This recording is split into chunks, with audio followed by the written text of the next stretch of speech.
damos la bienvenida en el estudio de los desayunos de 24 horas al asambleísta de la Alianza Sáchila, Ángel Gende. Buenos días, asambleísta, bienvenido. Hola, Majo, muy buenos días. Bueno, quiero empezar diciéndoles que hemos tratado de localizar y citar aquí, invitar a este programa a alguno de los asambleístas que votó en contra de la propuesta para que se pueda incautar los bienes de quienes estén acusados de corrupción, peculado o cohecho, pero no ha sido posible. Así que pasamos a discutir esta decisión con Ángel Gende, quien votó a favor de esa posibilidad. ¿Cuál es su visión de lo que sucedió? ¿Por qué votaron en contra de algo que esperábamos todos los ecuatorianos? Que se puedan tener herramientas mucho más fuertes, mucho más prácticas para poder combatir la corrupción. Bueno, estimada allá en el pueblo ecuatoriano, hay que tener en cuenta de que nosotros estamos con la intención de desbaratar todo esa nefasta trama del correísmo. Hay que entender aquí que se instauró un sistema de corrupción a todo nivel, desde el Estado, inclusive un Estado vinculado al narcotráfico, y ahora lo estamos viendo a nivel internacional. Eso no cabe ninguna duda. Entonces, en ese contexto implica que justamente la Asamblea Nacional intentamos que todo este tiempo hemos estado luchando contra la corrupción, y que obviamente esperábamos nosotros el apoyo, la votación de los demás asambleístas, específicamente en la incautación de bienes.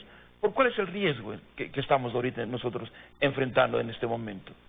El riesgo es que no recuperemos absolutamente nada. Ya nos estamos olvidando del Comecheque, nos estamos olvidando del mismo Jorge Glass, que está en la cárcel, como por su buen comportamiento estará bien ahí en 1 año, 2 años más. ¿Y dónde está recuperar la plata de lo robado? Dejamos pasar como institución.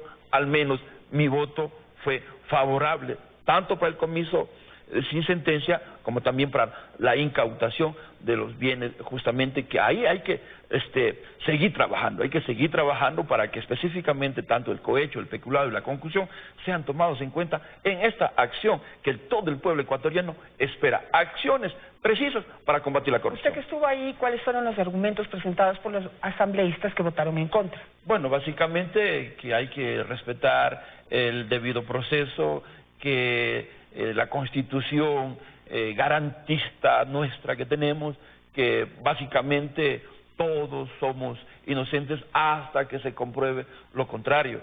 Pero por Dios, ¿frente a qué sistema estamos entonces? Pues, estamos frente a un sistema caduco, estamos frente a un sistema cómplice, estamos frente a un sistema de impunidad, que vamos a seguir arrastrando ese sistema de impunidad. Por favor, este es un llamado, pongámonos serios, pues.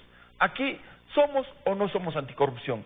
Porque obviamente que cuando ya empezó esta nueva conformación de la Asamblea Nacional, si bien es cierto, ya se presencia asambleístas correístas, asambleístas leninistas, pero cuando suceden, en muchas ocasiones se han vuelto a juntar nuevamente asambleístas correístas, asambleístas leninistas, y sucede lo que pasó justamente en la votación, que específicamente esperaba nuestro país una respuesta efectiva para combatir la corrupción, pero obviamente no desmayamos nosotros. Ahora, ayer estuvimos con María Paulina Araujo, que es una penalista muy reconocida, hizo un análisis muy bueno sobre el tema y hizo algunos cuestionamientos a todos los asambleístas, absolutamente a todos, y dijo que el tema de las medidas cautelares reales, donde está la incautación, dijo, ya existe dentro del actual Código Penal y puede ser aplicado a cualquier delito. No es necesario especificar que por un lado ya se prevea que es para, por ejemplo, tráfico de drogas, y que haya que especificar, que tenga que decir la palabra cohecho, o la palabra corrupción, o la palabra peculado en el Código Penal, que eso ya está implícito y que simplemente depende ya de las autoridades judiciales el poder aplicar la norma a todos los delitos en donde haya robo de dinero, donde haya perjuicio al Estado en este caso, y que se pueda incautar esos bienes para poder devolverle al Estado lo que le quitaron. Sí, justamente coincido con ello. Ya hay antecedentes de esto. Recuerdo los bienes que aquí fueron incautados, por ejemplo, los bienes de los señores Isaías, y con la misma ley que tenemos ahora nosotros, ya se procedió, o sea, hay antecedentes. Lo que pasa es que, vuelvo y repito, aquí se instauró lamentablemente un sistema de impunidad que viene desde el mismo sistema de contratación, el procesamiento de la Fiscalía, el entendimiento y la configuración de los jueces en ese contexto. Entonces, obviamente que desbaratar ese sistema conlleva a un compromiso determinado, específico, el combate a la corrupción. Obviamente, hay que rescatar justamente algunos elementos que ha recogido el nuevo COIP, la protección del denunciante. Aquí antes recordemos que al denunciante, al que denunciábamos, a veces le calificábamos como terroristas, le perseguíamos, y ahora sucede todo lo contrario. Ahí hay una bondad que habría que rescatar del nuevo COIP, así también darle incentivos a las personas que por sus denuncias, que el seguimiento de estas denuncias puedan inclusive recibir incentivos desde el Estado en la recuperación de los bienes robados. Claro, pero sobre este tema específico, sobre lo que hubo una mayoría de votos en la Asamblea por el no, es decir, la no incautación de bienes a las personas que estén acusadas de corrupción que no hayan sido condenadas todavía, y otra tanda de asambleístas votaron que sí. Sobre ese factor específico, María Paulina Araujo dice que qué tiempo están perdiendo. Eso ya existe, vale 5 si votaron que sí o votaron que no. Ya eso está previsto en el Código Penal, y el problema está en las autoridades judiciales, que no aplican la ley en la extensión que se puede para poder, digamos, combatir a la corrupción de la manera efectiva que usted reclama. Sí, justamente, combatir de manera efectiva, aquí hay que tener un sistema de proceso. El sistema de proceso no solamente que conlleve la actuación de los fiscales, sino desde la ciudadanía, la policía, la fiscalía, el gobierno nacional y en nuestro caso la Asamblea en la legislación de las leyes. En ese contexto consideramos que la responsabilidad en el funcionamiento estricto, en el cumplimiento de las leyes, una vez que actúa la policía, ahí sí queda mucho que decir también la actuación de fiscales, la actuación de los jueces. Cuando existe, claro, pero echa la ley, echa la trampa. El punto es que no se necesitaba hacer esa reforma. No tenía que discutir sobre ese tema. Yo coincido muchísimo. Entonces, ¿para qué pierden el tiempo, asambleísta? Nosotros en primer lugar, cumplimos nuestro rol, que es legislar y fiscalizar. En ese contexto, por ejemplo, ¿qué pasa con el caso Espinel? Ya se va postergando por 8ª vez la audiencia de juzgamiento. Entonces, porque los corruptos tienen abogados corruptos. Hacia allá apuntamos, que ese es el sistema. Nosotros como asambleístas podemos cumplir. Algunos darán a conocer su punto de vista, por qué votaron en contra, por qué votaron a favor, pero la justicia hay que separarla. Uno es el poder ejecutivo, uno es el poder legislativo y otro es el poder judicial. Estábamos fallando en el proceso judicial. Entonces, desde ese punto de vista, hay que revisar, existe la ley y hay que sancionar a aquellos fiscales y jueces que no están cumpliendo. Por ejemplo, en Santo Domingo de los Áchilas, ya me pasaron el dato que el sistema está alterado, el sistema del Consejo de la Judicatura, porque los casos de narcotráfico siempre van a parar a los mismos jueces, a los mismos fiscales. Si tenemos un sistema de sorteo, ¿por qué siempre va a parar a un mismo fiscal, a un mismo juez? El sistema de corrupción existe. Fíjese que esa coincidencia a la que usted se refiere en Santo Domingo de los Áchilas también ocurre en la provincia de Imbabura, donde todos los casos de minería ilegal caen también sobre los mismos jueces. Entonces hay que y todos esos mismos jueces terminan dejando libres a los implicados en los casos de minería ilegal. Mire qué cosa tan rara, ¿no? Qué cosa tan chistosa es. Hemos pedido intervención de la Contraloría, hemos pedido intervención de la Fiscalía a que se compruebe estos hechos, porque obviamente se torna muy curioso de que suceda este tipo de situaciones. Entonces, atada el sistema de justicia nuestro, atado al comportamiento de jueces y fiscales, no vamos a tener justicia. Entonces hay que combatir muchísimo a ese nivel. Bueno, eso fue lo que dijo ayer María Paulina Araujo, que por más reformas que hagan en el Código Penal y por más que quieran reconstruir ese Frankenstein que crearon desde un inicio, ese monstruo que hicieron desde un inicio, pues difícilmente se va a poder mejorar el tema de justicia o combatir la corrupción si no hay una mejora en el tema de jueces y fiscales, es decir, en el sistema de justicia. Pero sigamos con el análisis de lo que ocurrió en la Asamblea. El comicio sin condena se determinó que podría darse si es que ya hay llamamiento a juicio, si es que el acusado está prófugo de la justicia o si no se presenta más de 2 veces al llamamiento a juicio. Entonces ahí van y se llevan todo lo que tienen porque ya hay una presunción, digamos, de que cometió el delito, ¿verdad? Así es. La otra es que también se determinó que se puede ir sobre los bienes que están puestos a nombre de terceros, que eso se hacen los vivos, nos roban y luego ponen a nombre de otras personas, de los choferes, de las empleadas domésticas o de guardias de seguridad los bienes para impedir que se los lleven. Ahora sí pueden ir sobre esos bienes, digamos que desde ese punto de vista es positivo. Pero María Paulina Araujo hace un cuestionamiento puntual, porque no entiende cómo de la lista de delitos en donde se puede aplicar este comiso, hay excepciones. Así es. Y la excepción quisiera que ella misma se la pregunte a usted. Por favor, rodamos el video. Yo les pregunto, ¿por qué no ponen el comiso sin condena para el tráfico de influencias? Quisiera que me contesten eso. Y adicionalmente, ¿por qué no regresaron al tráfico de influencias sabiendo que es de las conductas la más cometida en el ámbito de la corrupción a que vuelva a ser peculado, lo que siempre fue? Yo quisiera que solo eso me conteste.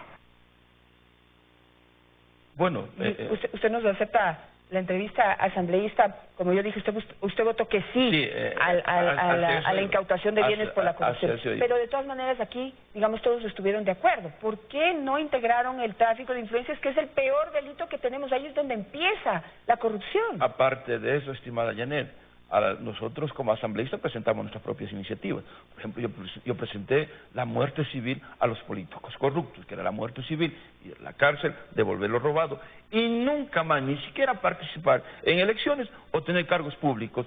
Esos planteamientos no fueron analizados. Desde mi punto de vista, el cuestionamiento que nos hacen en este momento de que por qué no se ha incluido no solamente el tráfico de influencias, el peculado, el cohecho, la concusión, que estaba previsto en la incautación de bienes, esto lo tendrán que responder los asambleístas que nos guste o no nos guste aceptar. Ellos vienen de un proceso del mismo correísmo, claro. Pues.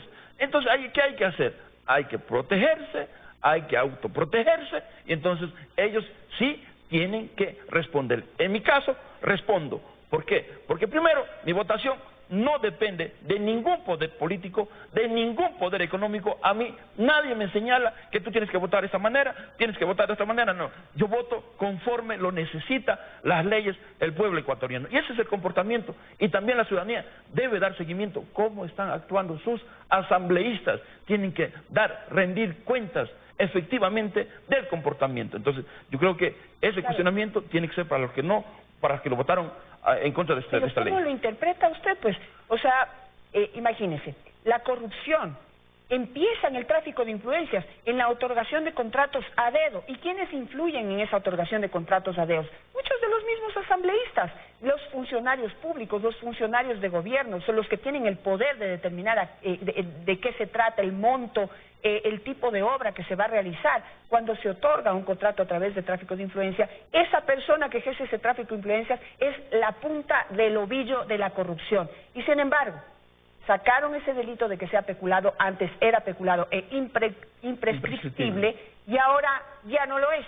Y ahora encima más lo dejan también fuera de esta lista, de esta posibilidad de que se les incaute los bienes a esos funcionarios corruptos. Obviamente esto, inclusive el tráfico de influencia comienza de los acuerdos legislativos, inclusive. ¿Por qué? Porque hay asambleístas que tienen cargos por ahí, se reparten eso, desde ahí empieza. Y obviamente empieza también el sistema de contratación pública, que es obsoleto, que no funciona, que es justamente previsible para la corrupción. Entonces, desde ese punto de vista, yo sí coincido muchísimo que el tráfico de influencia inclusive empieza de algunos asambleístas, porque piden por ahí cargos, piden por ahí contratos. Entonces, desde ese punto de vista, coincido muchísimo. Asambleísta, yo no sé si usted ha escuchado esto es digamos, una información que me llegó de segundas y terceras personas, pero es cierto que hay asambleístas dentro de la asamblea que están proponiendo que de alguna manera se legalice el lobismo, que puedan ser lobistas de obras en sus provincias.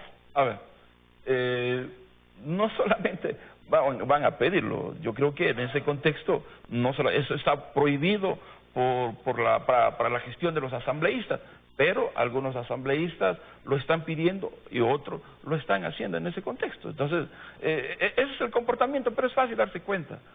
Hay que mirar, asambleístas, preguntar en sus provincias a quién tienen, a sus panas, a sus familiares, en cargos públicos. Ay, no es fácil darse cuenta. En mi caso, vea, así, para poder hablar tajantemente contra cualquiera y obviamente defender a nuestro país de la corrupción. Caso contrario, estamos en lo mismo. Asambleísta, hay que visibilizar pues los nombres de esos asambleístas que están haciendo esta gran propuesta de que los asambleístas ya legalmente puedan tramitar obras dentro de sus provincias y seguramente legalmente pedir su tajada. Es que eso han hecho todos estos 10, 11 años de la corrupción. Claro, lo que quieren es transparentarlo. Han hecho todo este tiempo de la corrupción que da vergüenza, que ya es una vergüenza internacional.